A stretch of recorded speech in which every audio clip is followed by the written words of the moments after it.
Pero bakit hindi niyo sinabi sa amin ang tungkol sa tunay niyang pagkatao? Bakit kailangan pang matuklasan ang anak ko sa ganitong paraan?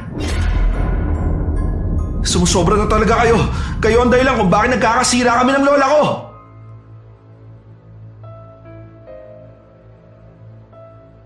Sadyang napakahalaga ng family bonding time. Pero paano kung ang isang masaya sanang excursion ay nauwi sa isang lugar kung saan naghihintay ang kapahamakan? Ganyan po ang tema ng ating kwento ngayon. Pero bago ang lahat, kung bago ka pa lang dito sa channel, please like, subscribe, and hit the notification bell para updated kayo sa bawat kwentong ilalabas. May bago tayong kwento 2 o 3 beses sa isang linggo. At ngayon, para sa tampok nating kwento. Masasabi kong kulang ako sa aruga noong bata pa ako. Palaging busy ang mga magulang ko sa trabaho. Kung hihingi man ako ng oras sa kanila, madalas na hindi nila ako pinagbibigyan. Kahit nga madalas din silang pagsabihan ng lola ko, hindi pa rin sila nakikinig. Hanggang noong 10th birthday ko, sa wakas ay napagbigyan din nila ako. Kaya lang, ang isa sanang masayang birthday ay nauwi sa isang kakaibang experience. Ang ikukwento ko po ngayong araw ay tungkol sa nangyari sa amin ng pamilya ko. Lagpas 1 dekada na ang nakalipas. Opo, 10 taong gulang pa lang ako noon pero tandang-tanda ko ang bawat detalye ng mga pangyayari. Ako po si Riza at ito ang kwento ng pamilya namin at kung paano nito nabago ang pananaw ng pamilya ko. Anak, birthday mo na bukas ha. Anong gusto mo regalo? Gusto mo ba ng bagong manika? Sabihin mo lang at ibibigay namin ng daddy mo. Mommy, hindi na po ako bata para maglaro ng dolls. 10 years old na nga po ako bukas eh. Ay, sorry anak. Naku, hindi ko napansin na lumalaki ka na pala. Para sa akin kasi baby pa rin kita. Ano na bang gusto mo? Tutal, dalagita ka na. Gusto mo ba ng bagong damit, bag, o shoes? Pwede na po ba tayong mag-beach? Ay naku anak, ano kasi? Hindi pwede kasi may pasok sina mommy at daddy bukas. Ayos lang po ako, mommy. Hayaan niyo na po. Matutulog na po ako. Anak, teka lang. Baka pwede naman natin pag-usapan kung anong gusto mo. Basta hindi lang beach kasi malayo tsaka may pasok kami. Gusto mo ba kumain na lang tayo sa restaurant? Pagkagaling namin sa trabaho, didiretso tayo ron. Ano? Saan mo gusto? Ayos lang po ako. Hindi na po kailangan. Anak, huwag ka naman ganyan sa amin ng mami mo. Alam mo naman na busy kami sa trabaho, di ba? Nagtatrabaho kami para sa'yo. Para sa kinabukasan mo. Alam mo naman yon, di ba? Kung para po sa akin, bakit hindi niyo po ako binibigyan ng oras? Parehong natigilan sa pagsasalita ang mommy at daddy ko. At dahil wala na nga silang masabi, bumuntong hininga na lang ako at saka nagpaalam sa kanila na papasok na ako sa kwarto ko para matulog. Wala naman kasi talaga akong ibang wish kundi ang magkaroon kami ng family bonding. Hindi lang yung kakain sa restaurant, gusto ko rin ng outing. Baka isipin ng iba na maarte ko pero hindi. Parehong nagtatrabaho ang mommy at daddy ko sa isang magandang kumpanya kaya alam kong marami silang pera. Yon ang madalas na sinasabi sa akin ni Lola sa tuwing bibisita siya rito at pagsasabihan sila mommy at daddy dahil sa pagpapabaya nila sa akin. Hindi nila ako binibigyan ng time kahit weekends. Mas gusto nilang makipag-bonding sa friends nila. Deserve daw nila yon para sa 1 linggong pagpapagod sa trabaho. Noon akala ko normal lang yon pero habang nagkakamalay ako, unti-unti kong nare-realize na dapat palang nakakabanding mo ang parents mo. Ganon kasi ang classmates at friends ko. Every Sunday daw, may bonding sila kasama ang parents nila. Samantalang ako, kahit magmakaawa ako sa kanila, hindi sila pumapayag. Nakatulog ako sa pag-aaway ni na mommy at daddy. Hindi ko alam kung ano na naman ang pinagawayan nila pero natural lang yun. Araw-araw silang nag-aaway, kahit na sa maliit na bagay lang. Kinabukasan, hindi na ako umasa kahit birthday ko. Pero nagulat ako nang magising ako sa halik ni mommy at daddy. Happy birthday, Riza! Mommy? Daddy? Bakit po nandito kayo? Di pa po dapat nasa work na kayo? Napag-usapan namin ng mami mo na umabsent na muna sa trabaho para sa birthday mo. Pero di ba po bawal kayong mag-absent? Hindi naman siguro masama kahit isang beses lang. Tama ka kasi anak. Ilang taon na simula nung huling beses tayong nag-outing, di ba? Palagi ka na lang naming pinangangakuan pero hindi natutuloy. Kaya napagpasya namin gumawa na ng paraan. Yay! Ibig po bang sabihin magbe-beach na tayo? Oo, anak. Pupunta tayo sa beach. Yes! Sa wakas! Pero Mommy, wala po akong susuotin. Di na po kasi sa akin yung swimsuit ko nung 7 years old ako eh. Huwag kang mag-alala, bibili tayo sa mall na makikita natin habang nasa biyahe. Ano? Okay ba yon? Okay na okay po! Yay!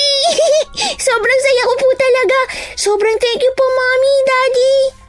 O tara na, bumangon ka na sa kama at pinaghanda ka na namin ng masarap na breakfast.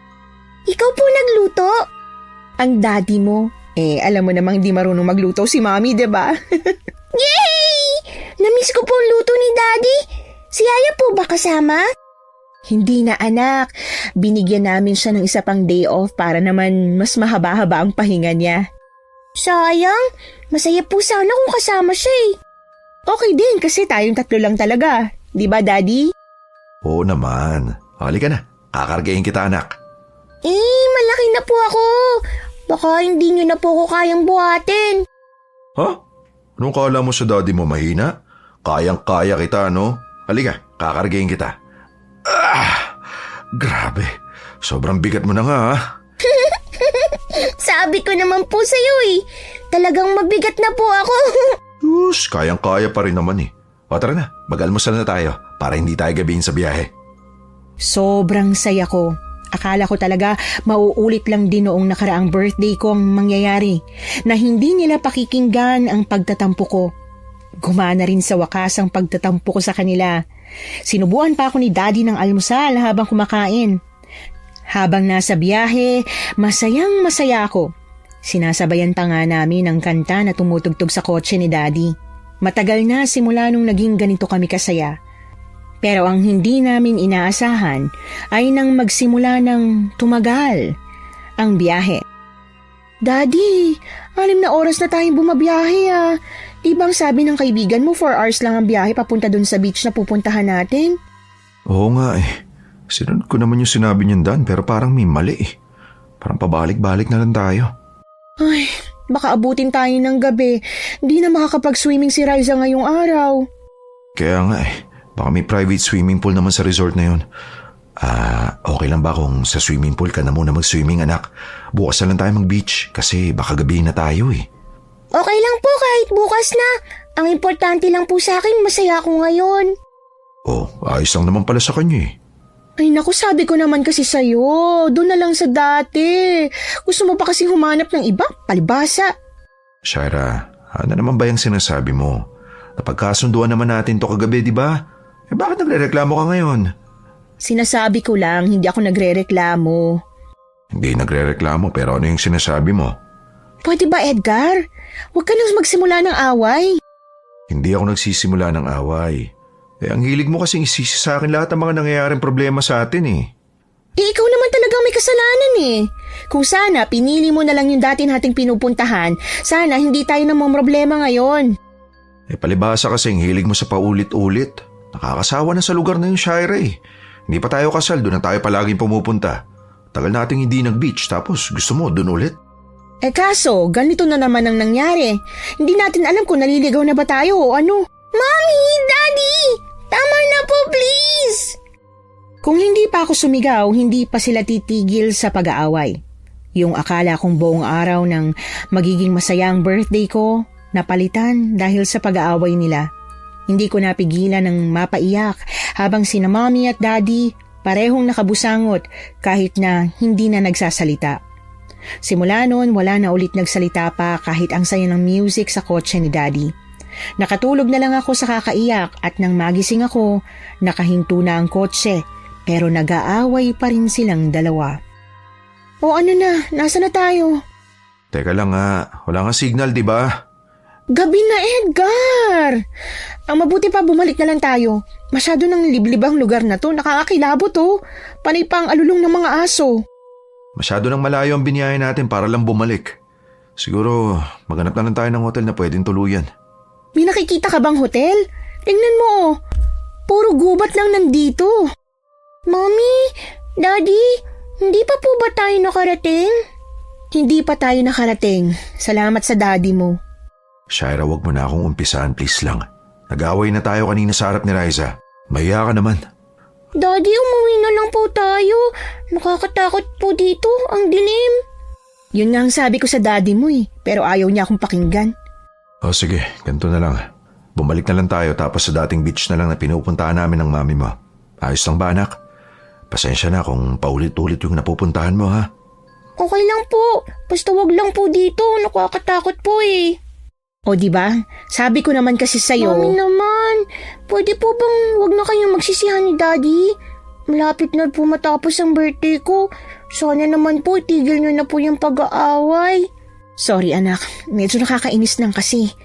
Gusto sana namin bumawi sa'yo ngayong birthday mo kaso ganito pang nangyari. Naligaw tayo sa ganitong lugar. Okay lang po. Wala naman po may gusto nang nangyari.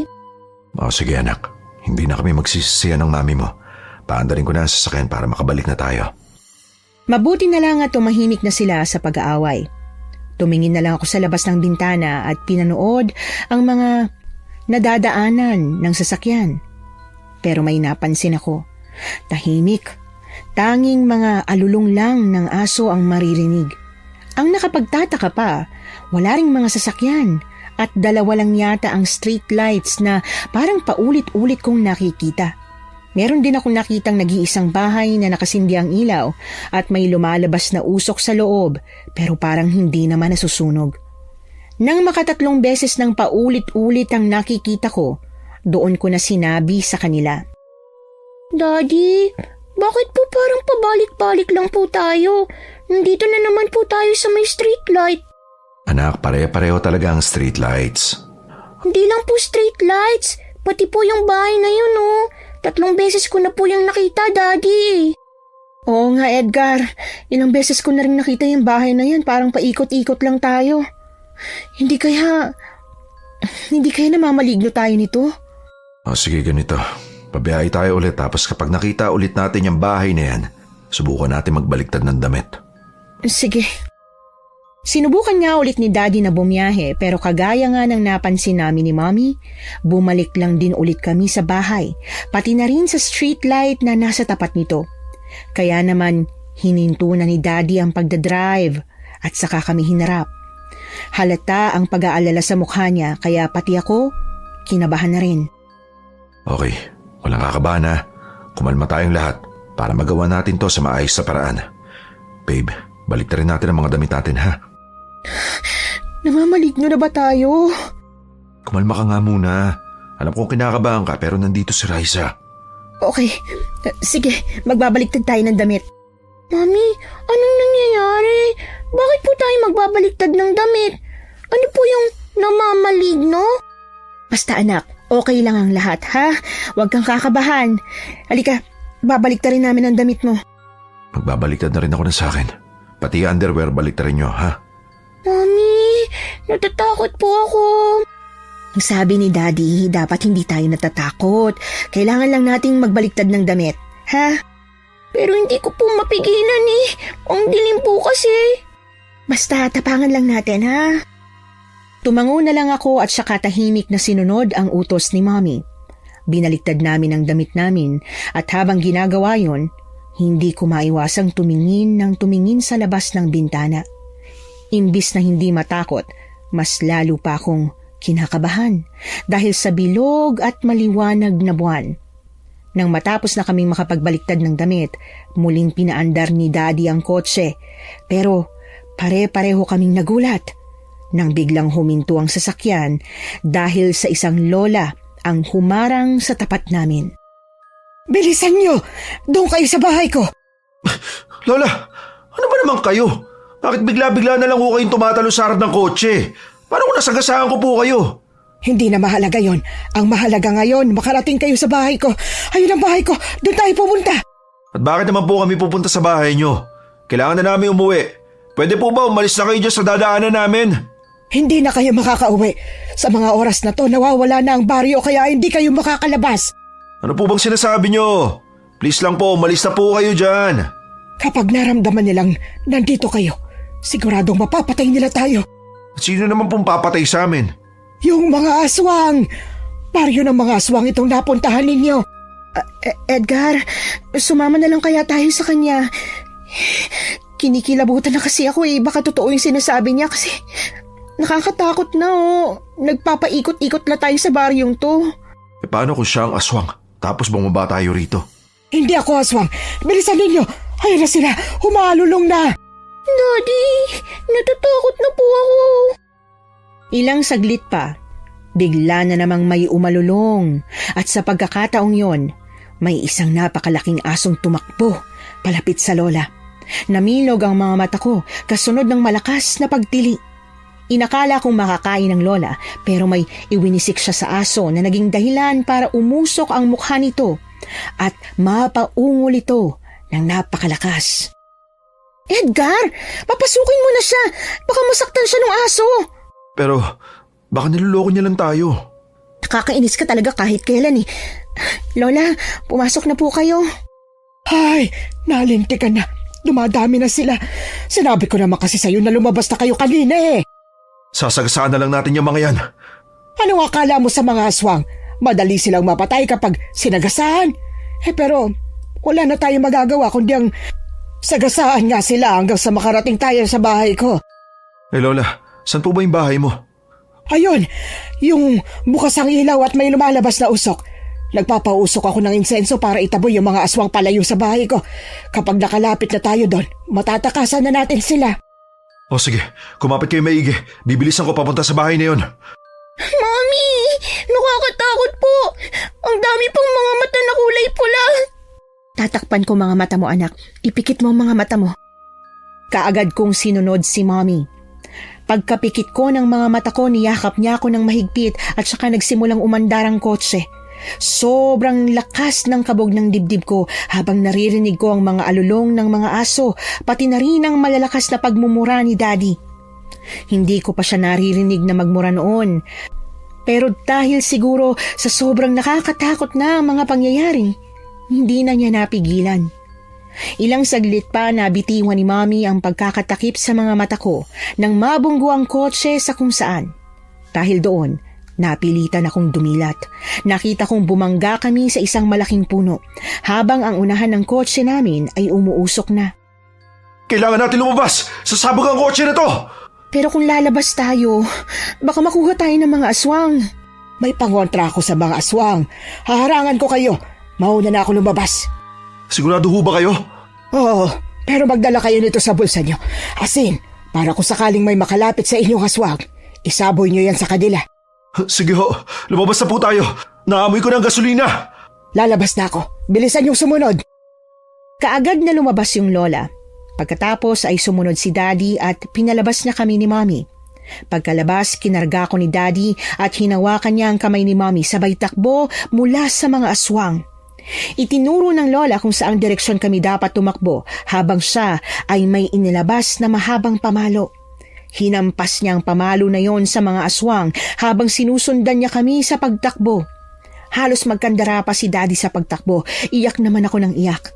Hanggang sa makarating kami sa bahay na paulit-ulit naming nakikita kanina. May isang lalaking nakaabang doon sa may pinto na agad nagpapasok sa amin. Dito po kayo pumasok! Bilisan niyo po! Bilisan ninyo! Apo ko yan! Dali!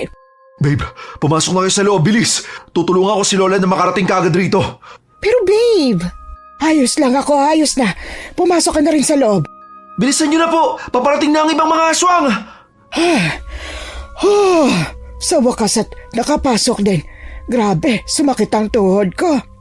Lola naman kasi, sinabi ko na nga ho sa inyo na ako na yung magliligtas sa kanila. Pero nangulit pa rin kayo. Ay nako, Nadala na ako sa'yo. Yung huling pinaligtas ko sa'yo, nakain ng aswang. Kaya hindi pwede. Ako pa rin ang magliligtas sa mga makikita nating makakapasok sa baryong ito. Lola, nasan po ba tayo? Anong sinasabi niyo kanina na hindi na kami makakalabas? Ay, may pag-asa naman kayo makalabas dito. Pero sa susunod na buwan pa, sa kabilugan ng buwan. Ano po?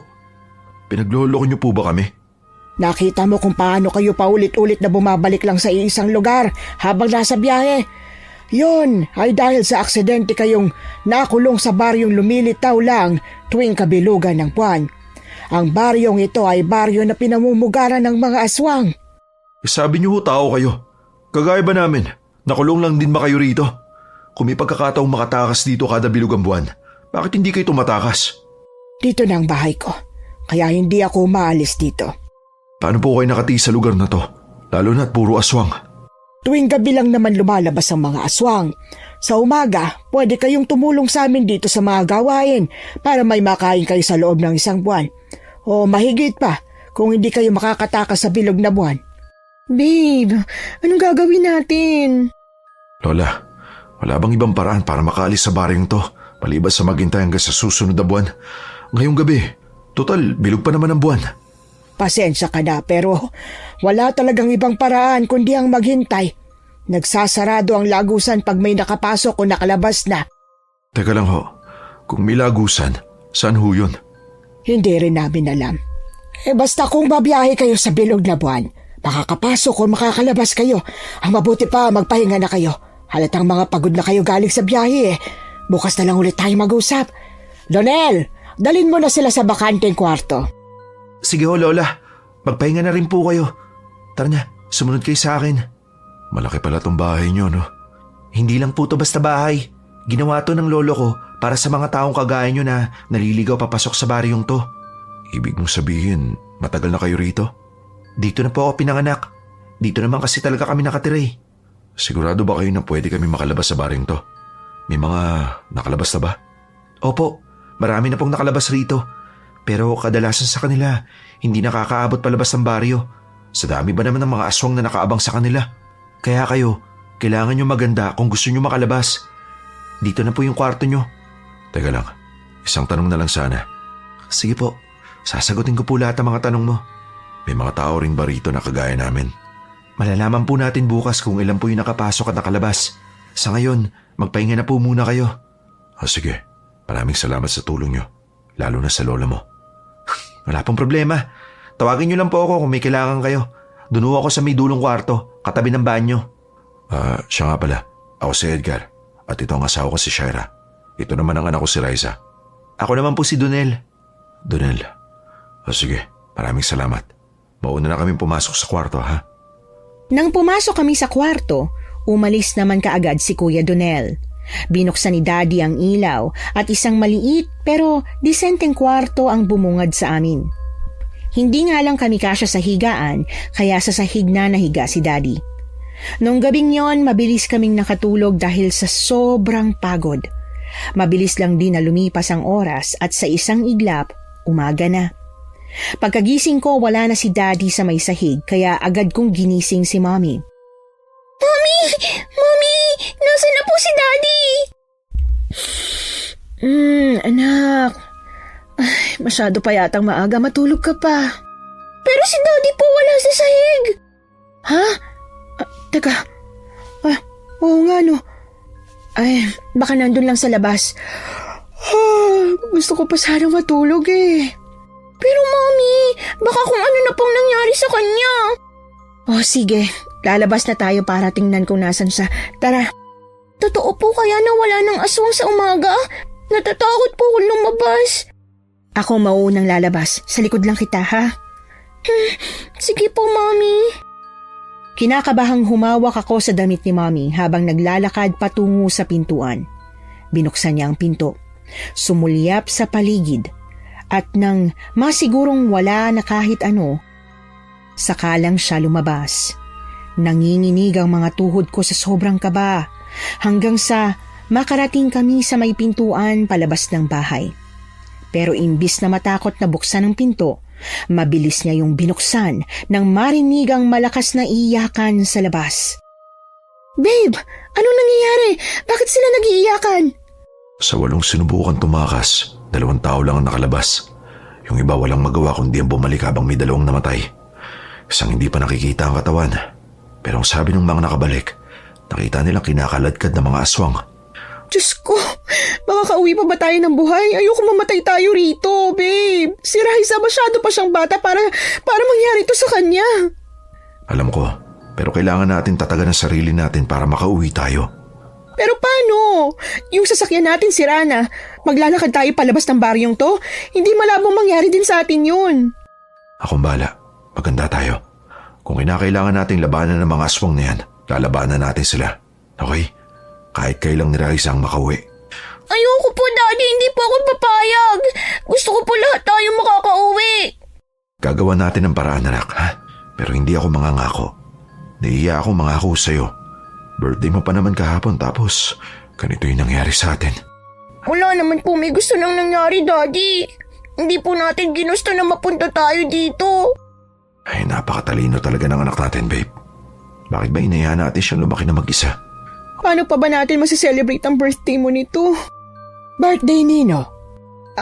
Lola, birthday po kasi ng anak ko. Pero kahapon pa po, pupunta po sana kami sa beach para mag-celebrate ng birthday niya pero eto, naligaw na kami dito. Nako, kawawa ka naman. Ay, hali kayo. Pumasok tayo sa loob at kumain kayo ng almusal. Pagkatapos, lumabas tayo mamaya at ipapakita ko sa inyo yung maliit na batis kung saan kami naliligo. Kung gusto nyo lang naman. Gusto ko po. Okay lang ba, babe? Para naman maramdaman ni Raisa ang birthday niya kahit papaano. O sige, ayos lang naman. Basta magdoble ingat pa rin tayo. Siya nga pala, Lola. Yung kotse kaya namin, pwede pa kayo magawa? Meron po ba kayong pwedeng magamit na pang-ayos nun? Hindi ko lang alam kay Donel kung may mga gamit siya para sa pag-aayos ng kotse mo. Limitado lang kasi ang meron kami dito eh. Ganun po ba? Sige, kakusapin ko po siya mamaya. Basta kung may kailangan kayo, huwag kayo mahihiya sa amin ha. Magsabi lang kayo. Tutulong kami sa abot ng makakaya naming ni Donel na apo ko. Sa kabila ng takot dahil sa mga nangyayari, naging excited pa rin ako na may gagawin kaming masaya para sa araw na ito.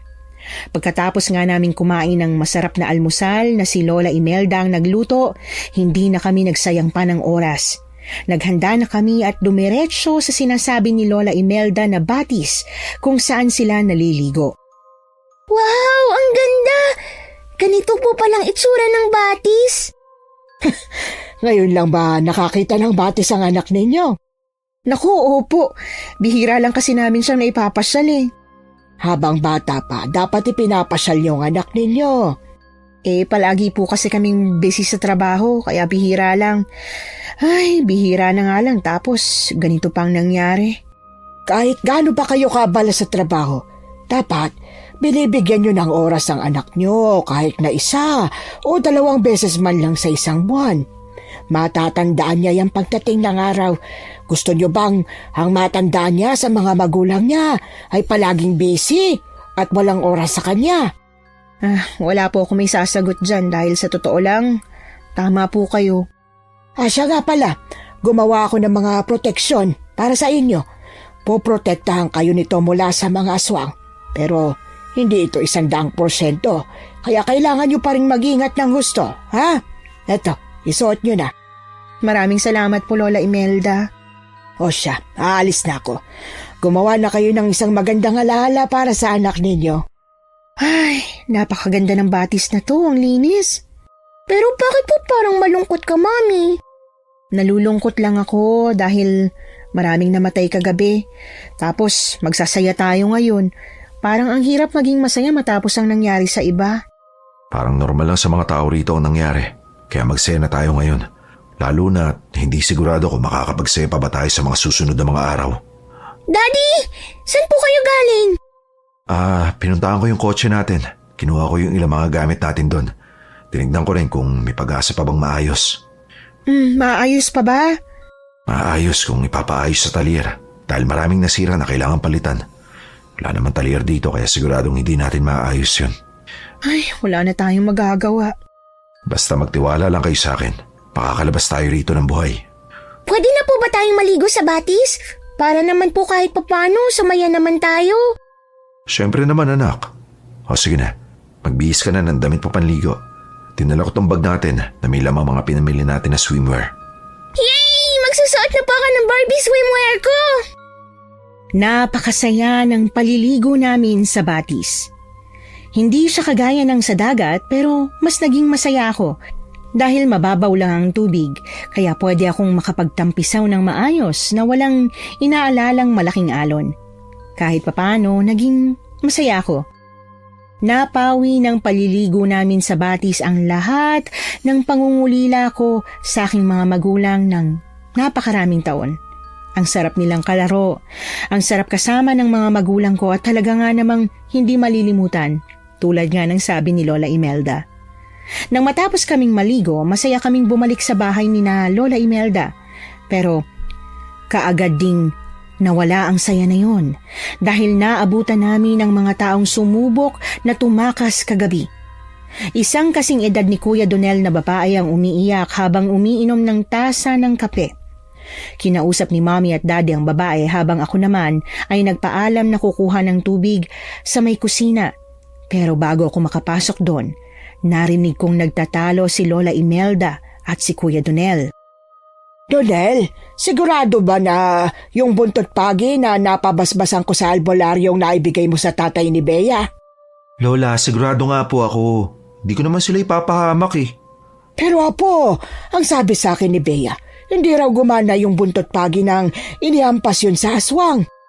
Eh bakit kasi yung tatay niya yung pinagamit niya ng buntot pagi? Kung siya sana yung gumamit, eh di sana mas malakas yung pagkakahampas sa aswang. Hindi naman magic yung buntot pagi na kung iwawas-iwas mo lang kusang tatama eh. Nagtatanong lang naman ako, apo. Bakit ka ba nagagalit? Eh sino po bang hindi magagalit? Parang pinagbibintangan niyo po kasi ako eh. O siya, sige. Pasensya ka na, apo, ha? Medyo napapadalas na kasi ang namamatay eh. Kaya medyo hindi na magandang pakiramdam ko. Para kasing may mali. Lagpas isang taon na nung huling may namatay. Kung hindi nakakauwi ka agad, nakakabalik naman sila ng ligtas dito sa bahay natin. Pero ngayon, kada buwan, 3 o higit pang namamatay. Lola, wala po tayong magagawa kung namamatay sila. Sila na nga po yung tinutulungan natin kahit sa totoo lang. Wala naman tayong napapala sa pagtulong natin sa kanila. Pwede nga pabayaan na lang natin sila eh.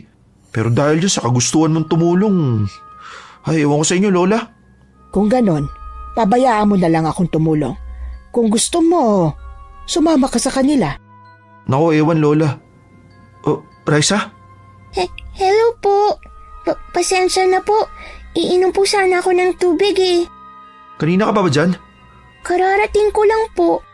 Raisa, halika at bibigyan kita ng tubig. Sige po. Salamat po, Lola.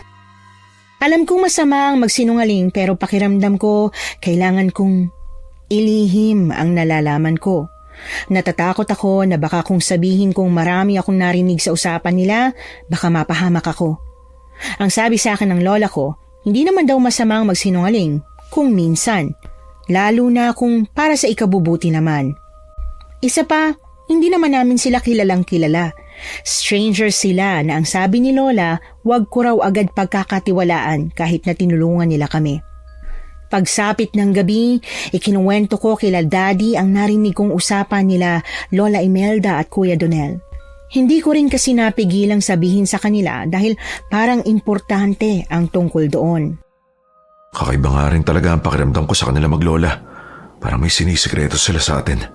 Nag-aalangan ka sa kanila kahit na tinutulungan nila tayo? Hindi naman natin alam kung anong kapalit ng tulong na ginagawa nila sa atin. Sa panahon ngayon, wala nang tumutulong ng libre. Sabagay, tama ka. Pero ano kayang dahilan? Tsaka bakit kaya sila nagsistay pa rin dito? Kahit siguro dito ako nakatira simula pa nun, hindi ako magsistay sa ganitong lugar. Papangarapin ko pa rin talagang makalabas. Narinig ko po yung sabi ni Lola Imelda kay Kuya Donel. Huwag na raw po siyang tulungan at sumama na lang daw po sa kanila. Sumama kanino? Di ko po alam. Nakita na po kasi ako ni Kuya Donel eh, kaya hindi na sila natuloy sa pag-uusap. Anak, sa susunod, huwag ka na makikinig sa usapan ng mga matatanda ah.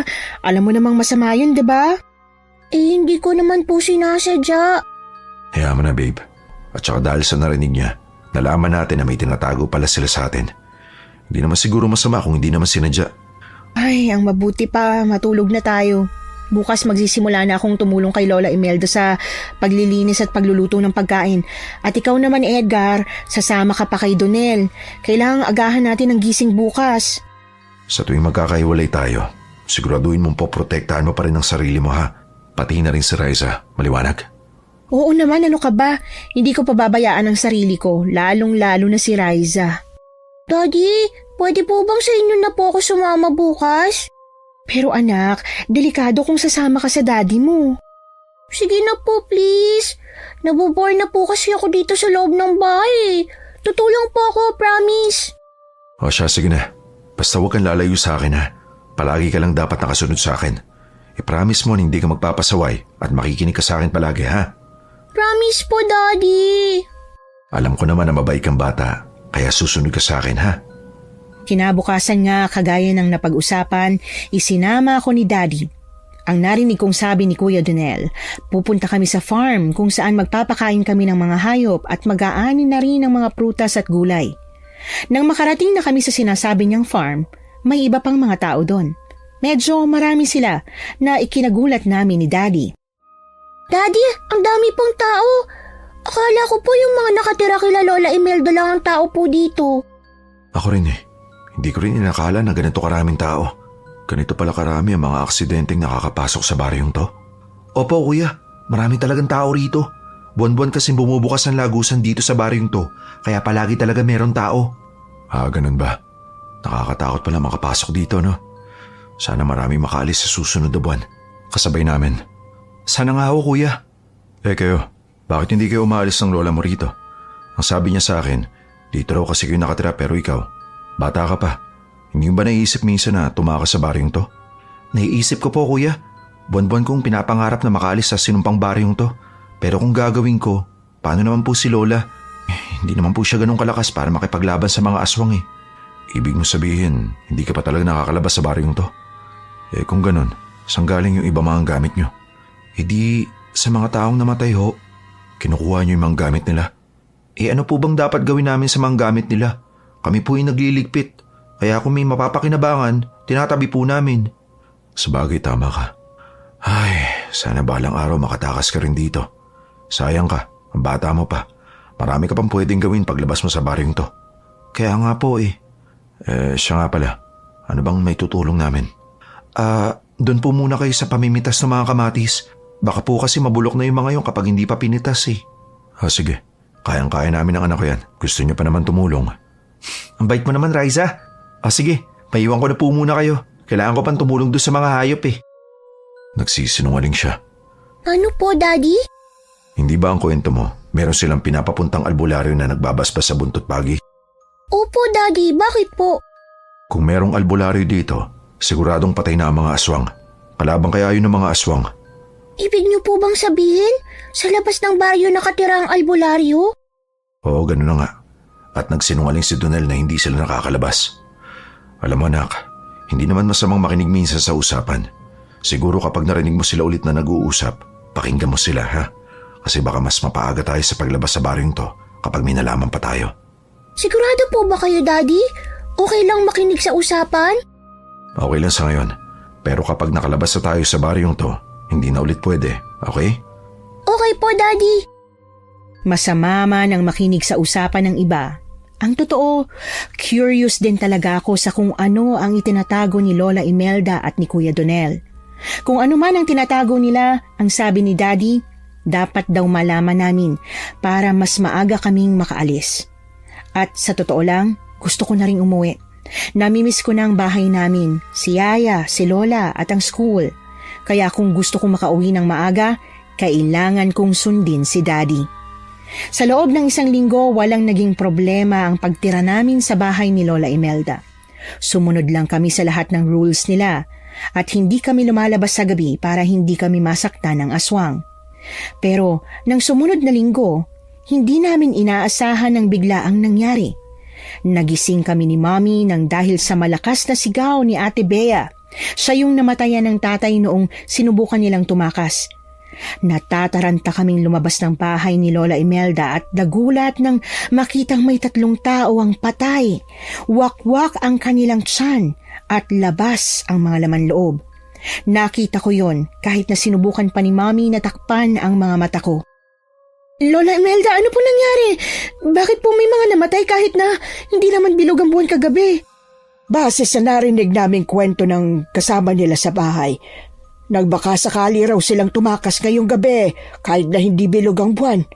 Hindi sila naniniwala na makakatakas lang sa bilog na buwan kaya humanap sila ng ibang parahan. Bakit ba minsan ang titigas ng ulo ng mga tao? Hindi naman natin sila masisisi. Mahirap naman kasi talagang magtiwala kaagad, lalo na kung bagong kakilala lang. Pero kung gusto niyo silang ipahamak, hindi ba dapat nung una pa lang namatay na sila?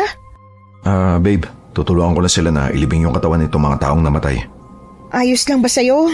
Kaya mo ba? Kasi nakakatakot eh. Ayos lang ako, babe. Ayoko naman na hayaan lang silang kumilos. Mabigat ang katawan ng patay na tao.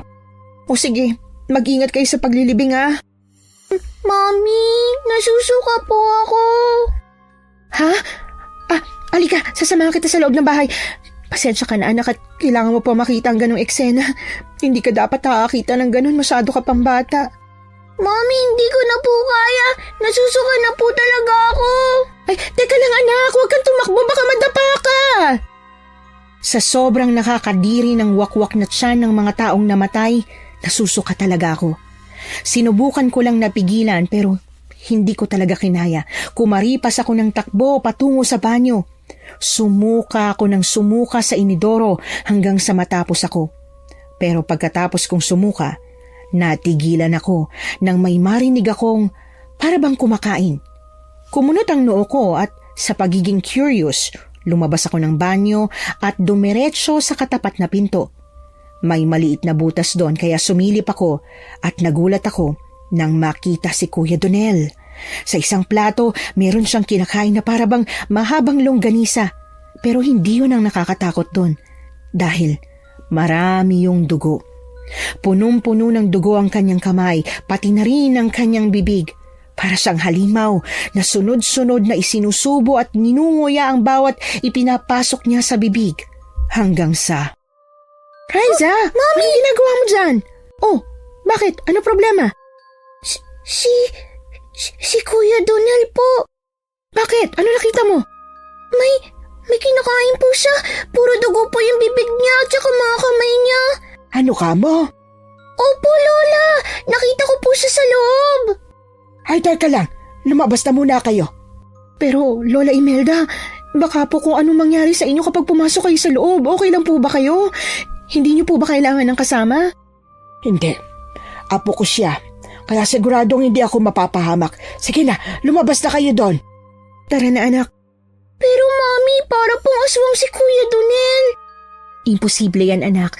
Kung aswang siya, di sana kinain niya na tayo nung una at hindi niya tayo tinulungan, diba? Ano po yung kinakain niya? Mamaya itatanong natin kay Lola Imelda ha. Halika na, lumabas na muna tayo. Kahit napilit kinakalmahan ni Mommy ang tono ng pananalita niya, alam ko na kinakabahan siya. Nakakatakot talaga ang nakita ko. Sigurado talaga ako na may kakaiba kay Kuya Donel. Hindi naman siya kakain ng ganun kung wala. Kung hindi man laman loob ng tao ang nakita kong kinakain niya, bakit ganun siya kumain? Bakit parang gutom na gutom siya? Paulit-ulit na nagtatanong ang isip ko at hindi yata ito titigil hanggat hindi ako nakakakuha ng sagot. Nang bumalik si Daddy mula sa paglilibing ng mga bangkay, nagulat ako nang bigla siyang sumugod sa loob ng bahay nang sabihin ni Mommy ang nakita ko. Pagpasok sa loob, dire-diretsyong naglakad si Daddy hanggang sa makarating sa kwarto ni Kuya Donel. Lola Imelda! Lola Imelda! Ilabas niyo si Donel! Edgar, teka lang. Bakit magalit na galit ka? Nakita ng anak ko ang ginagawa niya sa loob ng kwarto niya. Kumakain siya ng laman loob ng tao. Anong ibig sabihin nito? Ay nako Edgar, pasensya ka na. Pasensya na kayo at nakita ng batang ginagawa ni Donel pero mali ang inaakala ninyo. Hindi tao ang kinakain ng apo ko. Kung hindi tao ang kinakain niya, ano? Karne ng hayop ang kinakain niya. Hilaw na karne ng hayop? At may dugo pa? Ano kasi, Edgar? Ang totoo niyan, hindi pang karaniwang tao ang apo ko. Siya'y Ano ho, Lola Imelda? Sabihin niyo na po! may dugo siyang aswang. Sinasabi ko na nga ba eh. Pero teka, makinig ka muna sa akin. Hindi siya kumakain ng tao. Tanging mga hayop lang ang kinakain niya.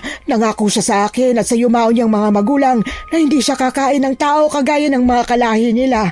At paano po kayo nakakasiguro na hayop lang talaga ang kinakain niya, ha?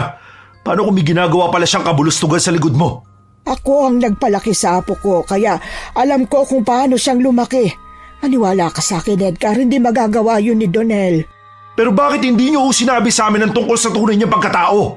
Bakit kailangan pa matuklasan ng anak ko sa ganitong paraan? Dahil ayaw naming matakot ang mga tao sa amin. Kung sinabi namin sa inyo na may lahing aswang ang apo ko, tutuloy ba kayo sa pagtira dito kahit na alam niyong aswang siya? Edgar, tama si Lola Imelda. At saka kung talagang masama si Donel, sana nung una palang pinatay niya na tayo, 'di ba? Pero magdadalawang linggo na tayo dito. Maniwala kayo sa akin. Wala kaming intensyong ipahamak kayo. Gusto naming tumulong, yun lang. Pinaniniwalaan ka namin ngayon, Lola Imelda. Pero hindi ko maipapangako na pagkakatiwalaan ko pa ng gusto si Donel matapos ang natuklasan ko tungkol sa kanya. Malaya kayong maging protektado sa mga sarili nyo. Hindi namin kayo pipigilan hanggang sa makalaya kayo sa baryong ito. Tara na, Shaira. Anak, halika. Kakaragin kita. Edgar, hindi ba parang sobra naman yata yung mga sinabi mo kay Lola Imelda? Pinapatira na nga tayo nila dito ng libre kung tutuusin. Tinutulungan nila tayo tapos ganitong isusukli natin sa kanila. May dahilan kung bakit nila tayo pinapatuloy dito at aalamin ko yun. Babe, ang dapat na pagtuunan natin ng atensyon kung paano tayo makakaalis sa baryong to. Pero alam ko na kung malalaman natin kung anong dahilan, mas mapapaaga tayo makakaalis rito. Pwede pa tayo makapagligtas ng iba pang mga tao. Gaano ka kasigurado dyan, ha? Bakit ba ayaw mo nalang makisama? Palagi nalang ba tayong ganito? Ayaw mo makinig sa akin? Ang gusto mo, ikaw nalang palagi sinusunod. Kaya hindi umaayos yung relasyon natin dahil gusto mo akong gawing under sa'yo. Nakikisama ko, Edgar. Ayoko lang na nagsasayang tayo ng oras sa bagay na hindi naman pala sigurado. Tama na po. Nag-aaway na naman po kayo. Imbis po na magkasundo kayo. Tosing mami mo eh. Gusto palagi siya tama. Anong ako? Baka ikaw. Mag-aaway na lang po kayo. Huwag niyo na lang po akong pakinggan. Teka, Raisa, saan ka pupunta? Malapit ng gumabi. Umiiyak na lumabas ako ng bahay at tumakbo sa kung saan. Hindi ko alam kung saan ako tumatakbo basta't gusto ko lang makalayo mula sa kanila. Hindi ko maintindihan ang nararamdaman ko. Mali ba na sinabi ko pa kay Mami ang nakita ko tungkol kay Kuya Donel? Dapat ba hindi ako natakot? O mali siguro na nagtampo ko sa kanila tungkol sa hindi pagpunta sa beach. Kung hindi ako nagtampo, hindi sana kami pupunta dito. Hindi sana kami malalagay sa ganitong sitwasyon. Kasalanan ko ang lahat ng ito. Habang tumatakbo, nakita ko ang sasakyan namin sa tapat ng puno kung saan kami bumangga. Hindi ko rin talaga alam kung anong pumasok sa isip ko para pumasok sa loob ng kotse at doon umiyak ng umiyak. Sa kakaiyak ko, hindi ko na namalayang nakatulog na ako. At nang magising ako, gabi na at nag-uumpisa ng umalulong ang mga aswang. Marahan akong sumilip sa bintana at tiningnan ang labas. Kaagad kong natakpan ang bibig ko nang makitang may mga aswang ng pagala-gala. Gusto kong sumigaw para sana may makarinig sa akin at saklolohan ako, pero kung gagawin ko yon, sigurado akong papatayin na muna ako ng mga aswang sa labas. Habang patuloy akong nagtatago ron, nakarinig ako ng mga tawanan. Pagkatapos ay nakarinig din ako ng pamilyar na boses habang may kinakausap na iba pa. Dahan-dahan akong sumilip sa may bintana ng kotse at nakita si Kuya Donel. Kaharap niya ang isa sa mga tao na kasama rin namin tuwing umaga. Pero ang nakapagtataka, hindi lang nag-iisa. Marami sila. At ang hindi ko makakalimutang sinabi ni Kuya Donel. Nabuking na ako ng anak ni Kuya Edgar. Kung tutusin, hindi naman ako dapat nagtitiis sa ganitong sitwasyon eh. Pag ako nainis, papatayin ko na talaga si Lola Imelda para matapos na ang pagtitiis kong to. Raisa! Anak! Raisa! Nawawala si Raisa? Raisa, anak! Nasaan ka? Puisit, magbagong anyo na kayo. Siguruhin yung kakainin yung lalaking yan, pati na yung bata para mawala na ako ng problema. Baka malaman pa ni Lola Imelda ang ginagawa kong palihim na pagkain ng tao. Gustong-gusto ko nang sumigaw para mahanap na ako ni Daddy, pero takot na takot talaga ako. Natatakot ako na baka marinig ako ng mga aswang na nasa labas lang. Naririnig ko ang mga malalalim na ungol ng mga aswang at ang pananabik nila dahil paparating na si Daddy. Lahat na lang talaga kasalanan ko. Kung bakit ba naman kasi lumabas pa ako ng bahay at nakatulog dito, hindi sana siya lalabas ng bahay para hanapin ako. Ayokong maghintay lang sa mangyayari kaya humanap ako ng pwede kong magamit bago lumabas. Naghanap ako ng pwede kong ipalo sa mga aswang pero wala akong makita. Hanggang sa marinig kong papalapit ng boses ni Daddy at ang mga aswang humaatungal na sa kasabikan. Sumilip ako sa bintana at nakita kong papalayo sa kung saan ang mga aswang habang si Daddy ay may hawak na mahabang buntot pagi yung ginamit ni Lola Imelda. Doon ko naalala na palagi nga pala akong may dalang asin dahil yun ang sabi ni Lola. Kaya nang buo na ang atensyon ng mga aswang sa Daddy ko, kaagad akong lumabas. Tumakbo ako at hinagisan sila ng maraming asin. Daddy! Raisa, anak, halika, tumakbo ka rito. Daddy ko! Daddy! Halika dali, kailangan natin tumakbo habang problemado pa sila sa asin. Daddy, sorry po. Sorry po talaga. Saka na tayo mag-usap pagka-uwi. Bilisan mo, takbo! Buong tapang na inalis ko ang mga luha sa mga mata ko habang tumatakbo kami. Maya-maya pa, may isang aswang na nakalapit sa amin pero mabilis na hinampas yun ni Daddy ng buntot pagi. Imbis na patakbuhin ako, kinarga na lang niya ako at tumakbo kami sa pinakamalapit na bahay. Doon tayo magtago, anak. Doon sa bahay, papapasukin nila tayo. Daddy, hindi po sila tao. Hindi po pwede. Kailangan kila Lola Imelda lang. Anong sinasabi mo? Kumapit ka na maigi sa akin. Bibilisan ko pa ang pagtakbo. Mahigpit akong kumapit kay Daddy, pero habang tumatakbo, may humarang na aswang sa harap namin. Natigil si Daddy sa pagtakbo. Akala ko huli na ang lahat, pero ilang saglit lang, may humampas bigla sa aswang at nahati ito sa gitna. Namilog ang mga mata ko nang makita si Mami na hinihingal, takot at kinakabahan. Bilisan mo, babe! Malapit na tayo sa bahay! Di ba sabi ko sa'yo huwag ka sumunod? Kung hindi ako sumunod, nakain na kayo ng mga aswang. Dali na, takbo! Sobrang bilis ng pagtakbo ni Daddy habang si Mami ay humahampas sa mga aswang na sumusubok na lapitan kami. Hanggang sa tuluyan kaming nakarating sa bahay ni Lola Imelda na ngayon ay nakaabang na sa pintuan. Bilisan ninyo! Lola Imelda, bakit ganyan? Bakit hindi ko magana ang buntot pagi na ibinigay mo sa akin? Samantalang yung buntot pagi na dala ni Shaira, nakapatay kagad ng aswang. Balak mo ba akong ipahamak? Anong sinasabi mo, Edgar? Lahat ng buntot pagi na yan, may basbas ng kilala kong albularyo. Talagang nakakalabas kayo ng baryong to? Nagagawa mong pabasbasan ng mga buntot pagi. Oo, nakakalabas-pasok kami sa baryong ito pero hindi lahat ng taong napapadpad dito kayang gawin ang ginagawa namin. Hindi namin kayang gawin. O may bala kayong kainin kami. Umamin ka na, Lola Imelda! Umamin ka na! Daddy! Huwag niyo na pong awayin si Lola Imelda! Hindi, anak. Kapag hindi natin inaway ang matandang to, hindi na tayo makakalabas rito. Muntik pa akong ipahamak nitong walang kwentang buntot pagi na binigay niya sa akin. Walang bisa! Daddy, kumalma na po kayo. Wala po talagang alam si Lola Imelda. Gusto niya po talaga tayong tulungan, Daddy. Ano ba sinasabi mo, Raisa? Narinig ko po si Kuya Donel kasama yung mga taong kasama natin sa pag-aalaga ng farm. Hindi po sila tao, Daddy. Mga aswang din po sila. Ano? Opo. At si Kuya Donel, kumakain po talaga siya ng tao. Raisa, huwag mo namang pagbintangan ang apo ko ng ganyan. Hindi po ako nang bibintang. Narinig tsaka nakita ko po yung usapan nila sa labas ng kotse. Natatakot na po ako, Daddy. Mommy, umuwi na po tayo.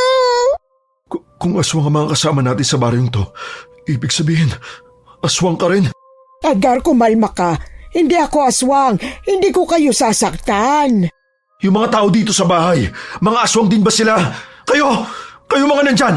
Aswang din ba kayo? Nagkagulo ang mga tao sa likod ni Lola Imelda. Lahat sila ay pare-pareho na ring nagtatanong kay Lola. Lahat sila ay curious kung totoo nga ba ang lahat ng mga paratang ni Daddy. Habang si Lola Imelda natataranta na. Hindi niya alam kung sinong uunahing sagutin hanggang sa biglang dumating si Kuya Donel. Kaagad akong nagtago sa likod ni Daddy, lalo na nang tumingin siya sa akin ng masama. Ano nangyari dito? Bakit yung pinagkakaisa ng lola ko? Nagmamaang-maang ka pa talaga. Isa kang aswang. Lola mo na mismo ang nagsabi sa amin na aswang ka. At narinig mismo ng anak ko na sinabi mo. Naniniwala kayo sa isang batang paslit? At anong sinasabi mo? Na sinungaling ang anak ko? Ang sinasabi ko, hindi pa ganun kalinaw ang memorya ng mga bata. Baka mali lang po yung nakita at narinig niya. Tama pong narinig at nakita ko. Hindi po ako nagsisinungaling. Oo, aminin ko na sa inyong lahat na isa nga akong aswang. Pero isipin nyo, kung may balak akong kainin kayo, hindi ba parang sobrang huli na? Di ba dapat sa una palang ginawa ko na? Itong mga taong nasa loob ng bahay namin, sila magpapatunay. Ilang buwan na silang nandito, pero kinain ko ba sila? Hindi naman ah. Paano kung hindi mo nga sila kinakain ngayon, pero kinakain mo sila ng paisa-isa? Kagaya na lang ng mga nangyayari dito sa baryo nitong mga nakaraan. 2 lang noong una, at nitong nakaraan 3. Sinasabi niyo bang ako ang kumain ng mga taong napahamak? Yung mga tumakas nung gabing napadpad kayo rito? Alam nila ang pwedeng mangyari sa kanila bago pa dumating ang gabi na yun. Habang yung 3, sila na may kasalanan nun. Kaya huwag niyong ibato sa akin yung mga yun. Sinabi ko ng hayop lang ang kinakain ko. Kung ganun, patunayan mo nga sa amin. At paano ko naman papatunayan sa inyo? Hawakan mong maigi si Raisa, Edgar. Bakit? Anong gagawin mo? Shaira, huwag kang gagawa ng bagay na ikapapahamak mo. Pero hindi na nakinig pa si Mommy kay Daddy. Mula sa bulsa ng suot ni Mommy na pantalon, naglabas siya doon ng maliit na kutsilyo at saka sinugatan ng palad niya. Napasinghap ang lahat sa ginawa niya, lalo na nang makita namin kung paano namula ang mga mata ni Kuya Donel. Halata ang pagkasabik sa mukha niya. Parang pinipigilan niya ang kanyang sarili, pero... Kayang tiisin ni Donel ang dugo ng tao, Shaira. Kaya walang kwenta ang ginawa mong yan. Kung kaya niya pong tiisin, bakit ganyan ang itsura niya? Ano? Donel, anong nangyayari sa'yo? Sumusobra na talaga kayo. Kayo ang dahilan kung bakit nagkakasira kami ng lola ko. Donel, apo, hindi dapat ganito ang magiging reaksyon mo sa dugo ng tao. Matagal na ako nagtitimpi. Napapaisip ako kung bakit para sa mga kamag-anak kong aswang, napakasarap ng laman ng tao. Pero nang matikman ko yung lola, nang malaman ko ang lasa ng tao, hindi na ako makapagpigil pa. Wala na akong pakialam kung nandito ka. Sila ang naghain ng mga sarili nila sa akin, kaya hindi ko tatanggihan ng isang masarap na putahe. Hindi mo gagawin yan, apo. Huwag, pakiusap. Ngumiti ng nakakapangilabot si Kuya Donel. Pagkatapos ay sinubukan niyang sunggaban si Mommy, pero hindi niya nagawa nang bigla siyang niyakap ni Lola Imelda. Pilit na kumawala si Kuya Donel mula sa pagkakayakap ng lola niya, pero hindi ito nagpatinag. Apo, pakiusap, huwag mong gagawin ito. Hindi kita pinalaking ganyan. Kalahi mo sila pero hindi mo sila katulad. Bitiwan niyo ako kung ayaw niyong madamay. Ako na lang ang kainin mo, huwag sila. Alam mong hindi ko magagawa yan. Hindi pwede. Tuluyang naitulak ni Kuya Donel si Lola Imelda at ang lahat ng mga tao sa loob ng bahay ni Lola Imelda ay nagkagulo. Lahat kami ay takot, lalo na nang sinubukan niyang hablutin ang isa sa mga taong nasa loob. Ang ilan sa kanila ay lumabas na ng bahay, ang ilan naman ay nagtago sa mga kwarto, habang kami nila Daddy ay nanatili doon. Nang lalapit na sana si Kuya Donel sa amin, maswerteng may nadukot pa akong asin at naisaboy ko yon sa mukha niya, kaya nakatakas kami palayo. Shaira, akin na ang buntot pagi. Dali mo si Raisa sa kwarto at magtago kayong dalawa. Kahit anong mangyari, huwag na huwag kayong lalabas. Pero Edgar, hindi pwede. Magtago ka na lang din, please. Hindi ko pwedeng iwanan si Lola Imelda. Kailangan ko siyang tulungan. Kaya sige na, tumakbo na kayo at magtago. Daddy, puntahan niyo po kami ah. Oo, huwag kayong mag-alala. Hindi ako mawawala. Tuluyan kaming tinalikuran ni Daddy at Saka mabilis na dumiretso kay Lola Imelda na sinusubukang awatin si Kuya Donel. Nakita pa namin ni Mommy kung paano itinulak ni Kuya Donel ng malakas si Lola Imelda bago kami pumasok sa loob ng kwarto. Imbis na mag-lock ng pinto, binuksan lang ni Mommy ang pintuan habang umiiyak na pinanonood namin sila. Mommy, ang sabi po ni Daddy, magsarado daw po tayo ng pinto. Hindi ko kaya, anak. Paano kung masaktan ang daddy mo? Kapag mangyari yun, kailangan ko siyang tulungan. Pero paano po ako? Dito ka lang. Kahit na anong mangyari, wag na wag kang susunod, ha? Pero Mommy, Huwag matigas ang ulo. ayoko pong mawala kayo pareho sa akin, Mommy. Huwag niyo po akong iiwan. Hindi ka namin iiwanan. Gagawin namin ang lahat para ligtas tayo makatakas sa baryong to. At kapag nakalabas na tayo, hindi na namin sasayangin ang mga araw na magkakasama tayo, okay? Okay po, Mommy. Pinapasok ako ni Mommy sa loob ng kwarto at saka siya lumabas at isinara ang pinto. Umiyak ako ng umiyak habang naririnig kung paano sila naglalaban sa labas. Naririnig kong nasasaktan sila Mommy at Daddy. Pati na rin ang pagmamakaawa ni Lola Imelda kay Kuya Donel na tumigil na hanggang sa biglang tumigil ang ingay at nanahimik ang paligid. Hindi ko alam kung gaano ko katagal na tulala bago ko naisipang buksan ang pinto ng dahan-dahan. Sumilip ako sa siwang at nakita kong may hawak na itak si Lola Imelda habang nakatayo sa harap ni Kuya Donel. Si Mommy at Daddy naman ay parehong nakaupo na sa sahig at nakatingin lang sa kanila. Akala ko, kapag akong nag-alaga sa'yo, hindi ka magagaya sa kanila. Pero mukhang nagkamali ako. Sana inalis na lang kita sa baryong ito. Tulad ng sabi sa akin ng albularyo kaysa nakinig ako sa nanay mo na palakihin kita rito. Kung inalis kita sa baryong ito, sana hindi tayo humantong sa ganito. Lola, pasensya na. Nagpadala lang ako sa tukso.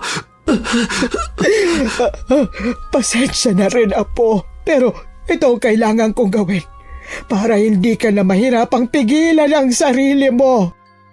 Napapikit ako ng mariin nang makita kong inangat ni Lola Imelda ang hawak niyang itak.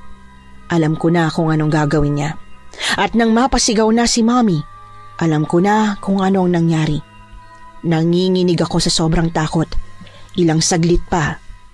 Nagmulat ako ng mga mata nang marinig kong may tumatakbo papunta sa direksyon ko. At nang dumilat nga ako, nandoon na si Mommy. Niyakap niya ako ng mahigpit, ganoon din si Daddy. Anak, nakita mo ba yung nangyari? Di bang sabi ko sa'yo huwag kang lumabas? Pinikit ko po ang mga mata ko, Mommy. Pero kahit na, hindi mo dapat makita ang ganitong mga klaseng eksena. Babe, alam ko nag-aalala ka lang para kay Raisa. Pero sa sitwasyon natin ngayon, talagang hindi na niya maiiwasang makakita ng patayan. Sorry, anak. Sorry. At kailangan mo maranasan to. Wala naman po may gusto nang nangyari, Mommy. Hayaan niyo, malapit na tayong umuwi. Konting tiis na lang. Shaira, Edgar, may kailangan kayong malaman tungkol sa baryong ito. Ano po bang totoo? Na tama ang anak mo. Ang baryong ito ay puro aswang. Ang mga taong nakakasalamuhan ninyo tuwing umaga ay siyang mga aswang din sa gabi. Pati ho yung mga kasama namin dito sa bahay niyo? Maliban sa kanila, yung mga hindi nakatira sa bahay ko ay mga aswang. Kung ganun, bakit hindi nila kami kinakain? Naligaw kami rito habang pauwi kami ng probinsya.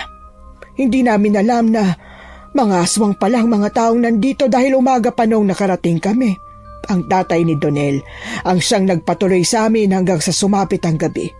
Doon namin nalaman na mga aswang ang mga nakatira sa baryo pero hindi namin alam na isa sa kanila ang tatay ni Donel. Sa tagal ng panahong nanirahan kami rito, hindi namin malaman-laman ang paraan para makalabas. Kaya nagkagusto ang anak ko sa tatay ni Donel. At nabuo si Donel? Oo. Noong nabuo siya, saka ko lang nalaman na isa rin palang aswang ang inasawa ng anak ko. At hindi lang basta aswang, kundi ang pinuno nila. Sa tanong mo, Edgar, kung bakit hindi nila kayo kinakain sa umaga. Yun ay dahil tao talaga sila sa umaga. Hindi sila nakakaramdam ng pagkagutom sa tao tuwing maliwanag pa ang araw, pero pagsapit ng dilim, doon nag-uumpisa ang gana nilang kumain. Sige, naiintindihan na po namin ang kwento mo at ng anak mo. Pero yung paglabas sa baryong to, wala bang ibang paraan? May isang araw pa bago maging bilog ang buwan. Paano namin naharapin ang mga aswang bukas ng umaga? May isa pang paraan pero lubhang delikado. Ano po? Susubukan namin kahit na ano. Makatakas lang sa impyernong to. Kailangan yung sunugin ang buong baryo. Kailangang masunog ang lahat ng mga aswang na nakatira rito. Pero mahirap gawin yon. Ang totoo niyan, kaya naglalaho ang baryong ito ay dahil sa isang albularyang nagritual dito noon. Ikinulong niya ang mga aswang sa baryong ito para hindi sila makapanakit ng mga tao, pero nagkaproblema sa ritual na ginawa niya. Namatay siya sa gitna ng pagre-ritual, kaya hindi naging kumpleto at ganito nga ang naging resulta. Lumilitaw pa rin ang baryo tuwing kabilugan ng buwan. Babe, mukhang mahirap nang gawin yan. Hindi na nakasagot si Daddy sa sinabi ni Lola Imelda. Kasi kahit na ako na isang bata, alam ko na magiging mahirap ang pagsunog sa buong baryo na ito. Kahit kasi maliit ang baryo, hindi magiging madali yon, lalo na't mga aswang ang mga nakatira. Tinapos nila ang usapan sa pagpasok sa akin ni Mommy sa loob ng kwarto. Alam ko na may pag-uusapan pa sila. Ayaw lang nilang iparinig sa akin. Mami, makakatakas pa po ba tayo sa baryong to? Hanggat buhay tayo, hindi tayo pwedeng mawalan ng pag-asa, anak. Nakakatakot po, Mami. Paano kung hindi na po tayo makaalis? Paano po kung kagaya ng ibang mga tao dito? Mamatay din po tayo. Shh! Huwag ka mag-alala, anak. Huwag mong masyadong isipin yung mga ganyang bagay, ha? Kami na ng daddy mong bahalang magresolba ng lahat ng problema natin. Hindi mo na kailangang isipin yung mga bagay na yan. Ang mabuti pa, matulog na tayo para makalimutan mo na ang lahat ng mga iniisip mo, okay? Si Daddy po, hindi po ba siya matutulog? Kausap niya pa si Lola Imelda. Pinag-uusapan na nila yung paraan kung paano tayo makakalabas dito, kaya huwag ka na masyado mag-isip. Okay po, Mommy. Kung kausapin ako ni Mommy, para pa rin akong isang batang 7 years old. Hindi ko naman siya masisisi dahil ilang taon ding nawala ang atensyon nila sa akin at na-focus lang sa trabaho. Kinantahan ako ni Mommy para makatulog ako. Mabuti na lang at nagawa kong makatulog sa gitna ng mga takot na nararamdaman ko. At nang magising na nga ako, umaga na. Nagising kami dahil sa pagkatok ni Lola Imelda sa kwarto namin. Pinadiretso nila kaming lahat sa kusina kung saan naroon din ang iba pang natirang tao na sasama sa pagtakas mamayang gabi sa oras na sumapit na ang kabilugan ng buwan. Nandito tayo ngayong umaga. Sabay-sabay tayong kakain para sa isang mahalagang anunsyo ko para sa inyo. Babe, may napag-usapan na ba kayo ni Lola Imelda? Oo, pakinggan na muna natin siya. Mamayang gabi ay kabilugan na ng buwan at pwede na ulit tumakas. Pwede na tayong tumakas. Sa pagkakataong ito, gusto ko sanang makatakas na tayong lahat. Sasama ho ba kayo, Lola Imelda? Wala na akong dahilan para manatili pa sa baryong ito, kaya kailangan ko nang umalis. Ayoko na rin na manghayaan lang ang mga aswang dito na buwan-buwan magkaroon ng biktima. Dapat matagal ko na itong ginawa. Ano pong gagawin niyo? Ako ang susunog sa baryong ito. Kung ganun, paano niyo po gagawin yun? Di ba sabi niyo komplikado at mahirap? Magbabahay-bahay ako at kakausapin ko sila. Hindi pa nila alam na patay na si Donel, kaya magpapanggap akong nawawala siya. Magpapatulong ako sa paghahanap at isasama ko si Edgar. Pero babe, sasama ka? Paano kung mapahamak ka? Huwag ka mag-alala, may dala akong proteksyon. At isa pa, hindi nila ako masasaktan habang umaga pa dahil mga normal na tao lang sila. Sigurado ka ba? Sigurado ako. Kay Rito ni Raisa, maganda na kayo ng mga gamit na dadalhin natin pag-alis. Pinili ni Lola Imelda ang mga buntot pagi na may basbas sa wala. May mga buntot pagi kasi na hindi pala nila pinabasbasan ni Donel. Pati po ba asin, Daddy? Oo anak, pati asin at bawang. Lahat ng pwede nating madala. Pero huwag kayong magdadala ng napakarami dahil baka mahirapan tayo magbitbit. O sige, basta bumalik ka lang ng ligtas ha. Huwag kayong mag-alala. Makakauwi tayong 3. Nagayos na nga kami ni Mommy ng mga gamit. Ganon din ang iba pa naming mga kasamahan. Si Daddy at si Lola Imelda naman ay lumabas dala ang mga galon na ang sabi ni Mommy ay mga gas daw ang laman. Sa totoo lang, sobrang kabado talaga ako sa gagawin namin. Alam ko na posibleng hindi na kami makaalis pa sa baryong ito kahit papaulit-ulit akong sabihan ni Mommy na magiging ayos din ang lahat. Pero inisip ko pa rin kung hindi ko tatapangan ang sarili ko, hindi talaga kami makakalabas. Dapat hindi ako bata mamaya. Dapat isipin kong matanda na ako para galingan kong lumaban sa mga aswang. Hindi ko alam kung ano na ang nangyari pero pagpasok ni Daddy sa loob ng bahay, saktong narinig namin ang palahaw ng mga aswang sa labas ng bahay. Kaya tinanong ni Mommy si Daddy. Nagpanggap kami ni Lola Imelda na natagpuan ang patay na katawan ni Donel sa gitna ng gubat. Doon namin inilagay ang bangkay niya kanina bago namin sila lokohin. Kaya ba sila umiiyak? Si Lola Imelda nasan? Nandun din si Lola Imelda. Nagpapanggap siya na ngayon niya lang nalaman na namatay na si Donel. Siguradong napakasakit para kay Lola Imelda ang mga nangyayaring to. Sinabi mo pa, pero nakikita ko kung gaano siya katatag. Talagang desidido siya sa desisyon niya. Kaya kailangan din nating galingan para makatakas. Tutulungan ko si Lola Imelda sa pagsulong ditong baryo. Ano? Pero di ba ang usapan natin sabay-sabay tayo? Gagabayan ko kayo hanggang sa makita niyong lagusang palabas. Pero babalikan ko si Lola Imelda para sunugin ang baryo. Edgar, ano ka ba? Hindi mo pwedeng gawin yun sa amin. Hindi ko kayang hayaan lang ang isang matanda na gawin ang lahat ng to na mag-isa. Huwag kayong maglala dahil susundan ko kayo. Makakatakas tayong 3. Hindi. Hindi kami aalis ng kami lang. Kung susunugin mong baryo kasama si Lola Imelda, sasama kami. Ay, bakit ba ang tigas ang ulo mo? Ikaw ang matigas ang ulo. Hindi mo ba alam kung anong mangyayari kung hindi ka na makakabalik sa amin? Lalaking walang tatay si Riza at hindi ko yun kaya mangyari. Parang nung nakaraang buwan lang, ayaw mo na sa akin kasi pinaghihinalaan mong may babae ako. Ewan ko sa'yo, Edgar. Basta, susunod ako sa inyo ni Riza, okay? Daddy, magpupunta pa po tayo sa beach kaya tuparin niyo po ang pangako niyo sa amin ha. Oo anak, pangako. Nang sumapit na ang gabi, naghanda na kaming lahat sa pag-alis. Ang sabi ni Daddy, mahuhuli kami dahil may kasamang bata. Kada 10 minuto ay may lumalabas hanggang sa kami na nga ang sumunod. Bukod sa anting-anting na ibinigay ni Lola Imelda, may nakakwintas din na bawang sa leeg namin. May mga asin sa loob ng magkabilang bulsa, maging ang balat namin ay pinahira namin ng katas ng bawang.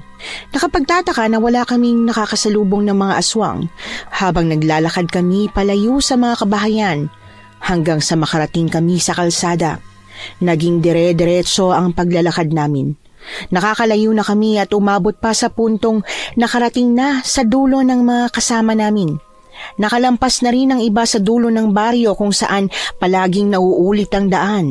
Pero nang kami na ang dadaan. Saan kayo pupunta?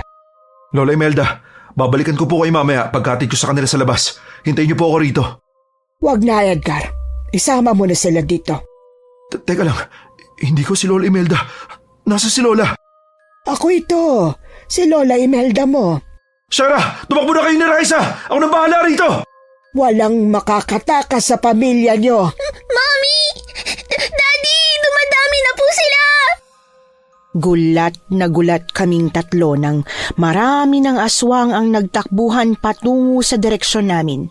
Nagawa nila kaming paligiran habang si Lola Imelda ay nasa harap namin, nakangiti ng nakakapangilabot. Ilang saglit pa, nilabas niya mula sa kanyang bulsa ang isang putol na kamay. Matanda na talaga si Imelda. Hindi masarap ang laman niya. Lasang luma. Kinain niyo si Lola? Bakit? Bakit kamukha mo siya? Para linlangin kayo siyempre. Para hindi kayo tumakbo.